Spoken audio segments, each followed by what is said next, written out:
Chapter 3, Jesus 2, BRT 3, 1 Jesus was the son of Miriam called Mary, by Joseph. His brothers were Jacob, Joseph, Simon and James. He was born at Bethlehem. In the days of his youth, the land rang with the exploits of Judas the Galilean, who preached that there was no one but God. He was called the teacher of righteousness in his day. BRT 3, 2 Joseph, Jesus' father, died when Jesus was 16. Mary, his mother, did not like his inwardness, his long silences and his solitary habits. She rebuked him for being a tardy breadwinner, but this was unjust, for he excelled in his craft. She could not understand her strange son who was unlike the others, and she wanted a practical man, not a dreamer and preacher. BRT 3 Jesus had spells of rapture, and his male kinsfolk declared he was out of his mind, so they sought to have him put under restraint. But the womenfolk said he was harmless, and in cases such as this, their words colored the law of the land. Jesus loved his father, who had taught him his trade. He consoled himself with the scriptures which said, I will become his father and he shall be my son. BRT 3, for Jesus early became a wandering carpenter and then joined the Nazarenes.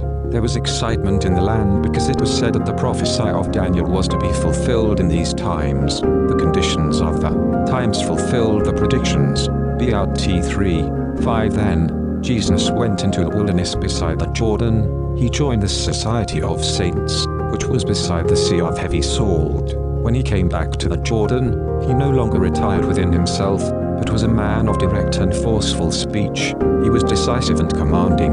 BRT 3, 6 The people called him the Galilean because he was raised in Galilee, and they sought to name him the man of Messianic hope and the suffering just one. When Judas the Galilean was dead, some thought he was their warrior Messiah, but he rebuked them, saying, I am he of whom it is written, he shall judge the poor rightly and reprove those who oppress them. He shall smite the earth with the rod of his mouth and slay the wicked with the words that issue from his mouth. BRT 3, 7 He wrought cures, as did many others in those times. The Levites put out that he did not as they, but by the power of the prince of darkness. But Jesus said that such was blasphemy, as the healing spirit of God was strong within him. Therefore, such an accusation was a sin, but they mocked him. BRT 3, 8 He was a true man, a good organizer, strong, alert and resourceful. He had determination and courage, though withal, he could be gentle and compassionate. He was inflexible in purpose, yet he could bend before the storm and survive where the stubborn man would go down. BRT 3, 9 He stood firmly against the holy men of the Jews, whose seeming holiness was but a cloak, for it was something that flourished only in the public eye. It was woven with self-righteousness, lined with intolerance and sewn with threads of sadness. Good men do good deeds out of the sight of others and gain merit from their selfish HNS and sacrifices. BRT 3:10 One came to Jesus, saying, Lord, I give many gifts and alms to the poor. I am ever giving to the needy. I am a rich man, but my riches have come by lawful means. I have traded with ships and encountered dangers to accumulate them. Having gained wealth, I live in moderation, supplying only my moderate needs. I give the rest to the needy poor, and I am ever ready to serve the deserving. Am I then a sinner? BRT 3, 1 Jesus said, No, by giving with discretion and making such sacrifices, you gain merit, and there is no harm in seeking riches for worthy ends. It is the love of money for its own sake that is productive of evil. The evils of riches arise from their misuse. If a man gains wealth in a lawful way and does not live in luxury, supplying no more than his moderate needs, serving the poor and deserving with his surplus, then he does no wrong. BRT 3, 12 A teacher of the Jewish way said to Jesus, If God is so great and all-knowing, why does he not strike down the wrongdoer? Why does he withhold his justifiable wrath when the wicked man swallows up a man who follows the path of goodness? Is he not the God of justice? Jesus replied, Justice is not a thing of the time. Though the mills of God grind slowly, they grind to perfection. Life itself metes out justice. The justice of God adjusts the injustice of men. Were this not so, I would not have come. BRT 3:13 Jesus was then asked if he was one with God, and he answered, It is not in me to state that which I know to be untrue, and truly there can be but one God alone, because I have been granted visions and insight into things unseen and unknown to other men. What manner of man would I be did I claim equality with God? I have spoken only that which I am bidden. I have said, worship God who is my Father and your Father. Does this then raise me above other men? I have proclaimed all men my brothers, and if I have said I am even as God, then truly I have raised them up also. Yet, this they cannot see, or is it that they fear the burden of their own godhood? BRT 3:14 Jesus came and was like the slasher, which clears away the useless undergrowth in the forest of life. He uprooted and burned that which was unproductive. He planted good trees, but the undergrowth returns. It is a time for the activities of good men. Jesus found pearls by the seashore. He sowed a good seed in the hearts of those who followed him closely. For his sake, many of the rich became poor. BRT 3:15 He came and separated men out from the errors of the world. He brought men a mirror, into which they could look and see their own divinity. He opened a door now open to all, and those who choose to pass through stand on the road to the eternal. He raised up the fallen and healed the afflicted. He woke those who slept and reminded those who had forgotten. He enlightened the righteous and gathered in those who were lost. BRT 3:16 To what can he be compared? To the great sun that shines down, giving joy and life to all living things. To a great river giving gladness to men and the waters of life to beasts. To the good husbandman who cherishes his fields and tends his flocks. To the men of the forests who care for their trees and thankfully gather the fruits thereof. BRT 3:17 The sun shines today, and the air gleams with light. The earth puts forth blossoms, and the seas are calm. The waters flow clearly, the birds sing and the gloomy winter has gone. Hope dawns, and so it is with the sun. Have man. BRT 3:18 The tree of glory has been planted and will survive, for it is well serviced. Its servants are dutiful. So let it be like the holly, whose leaves are not shed in summer or winter, which stands with weapons ever ready in persecution or freedom, in good days and bad. BRT 3:19 He who neglects these scriptures is like the branch of a fruitless tree. His life is fruitless. Blessed are those who seek fruit that grows out of our good deeds.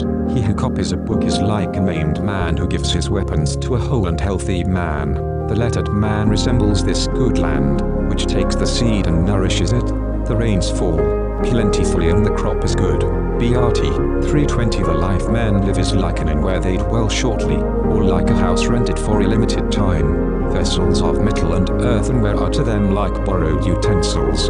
Their riches are held in trust. The wise man uses them and they serve him, but he does not set his heart on these or hug them to his bosom. BRT 3:21 Who is most praiseworthy for his goodness, the son of a rich man or the son of a poor man? The rich son gives only what he himself has been given, so surely it is the son of the poor man, for he has overcome the temptations of poverty and satisfied the cry of hungry mouths with the earnings of his own labor. It is the poor who help the poor, for the rich help themselves. BRT 3:22 There are those who fast for the sake of heaven, but Jesus said it were better did they devote themselves to learning the scriptures and to good works for the sake of heaven. Yet, it is useless to merely read the scriptures, for unless they be taken into the heart and lived by, then they are things of little value and use. The value of all sacred writings lies in what people do with them. More important still is what the scriptures do to the people.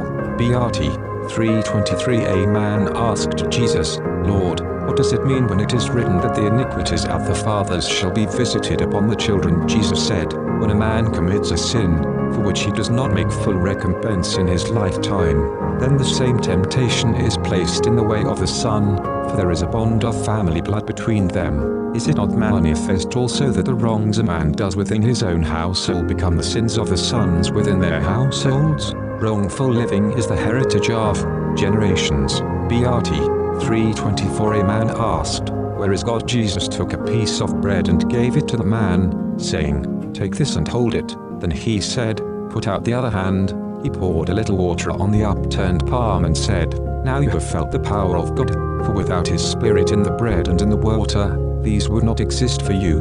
Split a billet of wood, and God will be there. Lift up a stone, and you will find him. BRT 3:25 Another said, Tell us how we may best serve God." Jesus replied, "Talk not of serving God as you would serve a king. In serving God, man serves himself.